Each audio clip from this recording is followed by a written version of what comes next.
HP ini dulunya dibanderol di harga 10 jutaan dan sekarang 2 tahun kemudian sudah terjun bebas di angka 4 jutaan.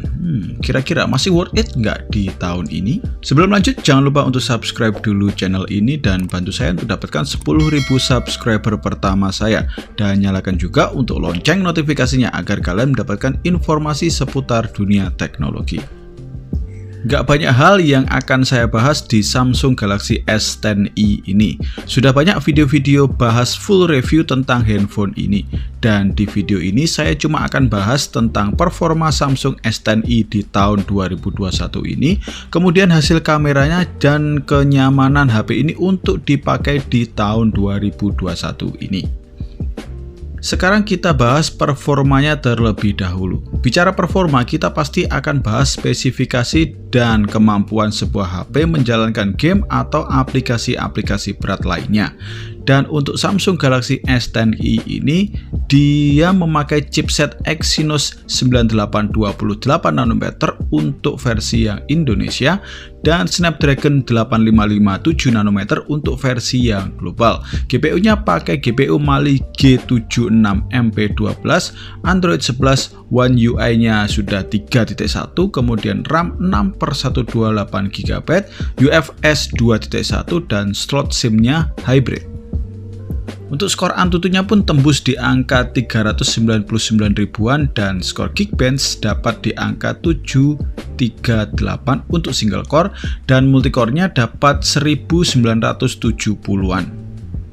Untuk performanya masih termasuk garang ya di tahun 2021 ini. Menjalankan berbagai game berat pun masih sangat mampu. Terbukti saat dipakai bermain game PUBG Mobile, HP ini masih bisa di settingan HDR Extreme dan Ultra HD juga masih bisa dengan gameplay yang lumayan nyaman. Untuk framing sih jelas ada, tapi masih di ambang batas wajar. Dan untuk game Genshin Impact masih bisa dijalankan di settingan medium 30 fps untuk bawaan defaultnya. Dan untuk fps-nya biasa tembus di sekitar 20-25 fps-an saat bermain game.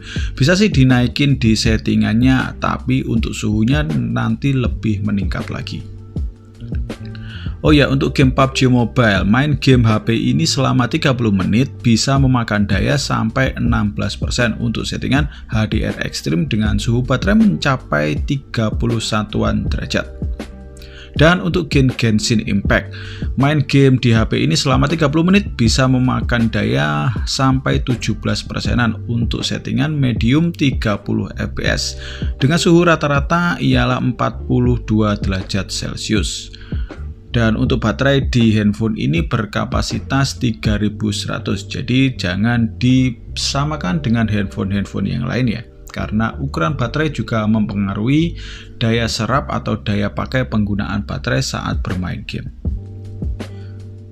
Lanjut kita kemudian ke hasil kamera dan video di Samsung Galaxy S10i ini. Menurut saya masih sangat bagus untuk standar HP 4 jutaan. Kalau dibandingkan dengan HP mid-range tahun ini, HP ini masih sangat bisa bersaing.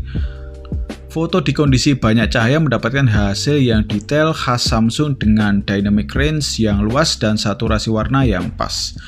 Untuk kamera ultrawide-nya juga sama, hasilnya juga detail dan tone warna juga hampir mirip dengan kamera wide-nya.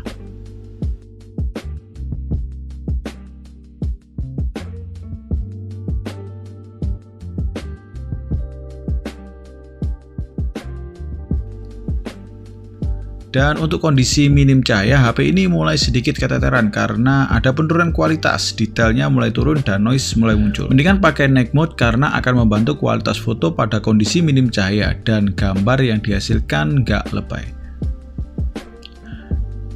Dan ini dia untuk hasil video dan instastory di Samsung Galaxy S10i.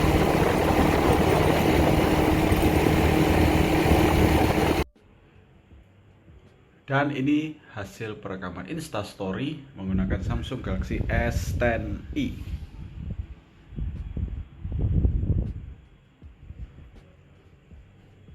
Oke, kita lanjut ke kamera depannya. Hasilnya sih detail dan natural, tapi ada sedikit penurunan saat di minim cahaya pada foto seperti efek cat air. Overall untuk hasil kameranya sih masih sangat bagus jika dibandingkan di HP-HP di kelas 4 jutaan. Adanya OIS dan EIS pada handphone ini membantu sekali saat kita mengambil foto dan video di Samsung Galaxy S10e. Sebuah fitur yang jarang sekali ada di handphone di kelas 4 jutaan. Lanjut kita ke masalah kenyamanan handphone ini. Bicara kenyamanan, kita akan bahas tentang ukuran, material, dan fitur-fitur yang ada di Samsung Galaxy S10e ini.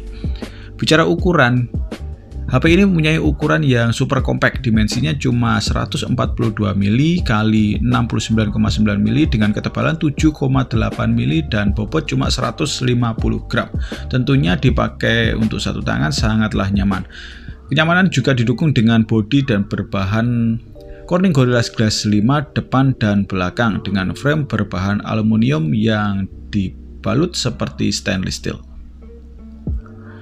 Layarnya juga sudah berpanel Dynamic AMOLED Full HD Plus berukuran 5,8 inch, tapi sayangnya untuk refresh rate masih 60 Hz karena pada tahun 2019 masih jarang sekali untuk handphone yang memakai refresh rate yang tinggi.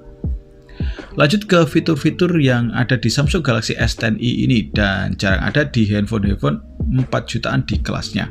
Yang pertama adalah NFC, ada wireless charging 15 watt, refresh wireless charging, Samsung DeX, kemudian ada tombol Bixby, kamera dengan OIS, stereo speaker dengan Dolby Atmos, support IP68, kemudian layar sudah Dynamic AMOLED, support HDR10, dan tersedianya jack audio 3,5 mili. Untuk kegunaan fitur-fitur di atas, kalian bisa cek untuk video saya di pojok kanan atas ini. Kemudian untuk kesimpulannya, Samsung Galaxy S10e ini masih sangat layak untuk dipakai di tahun 2021 ini dan kenyamanannya juga sangat enak. Yang jadi masalah di handphone ini cuma ukuran baterainya saja, selain itu aman. Demikian saja untuk review saya tentang Samsung Galaxy S10e di tahun 2021.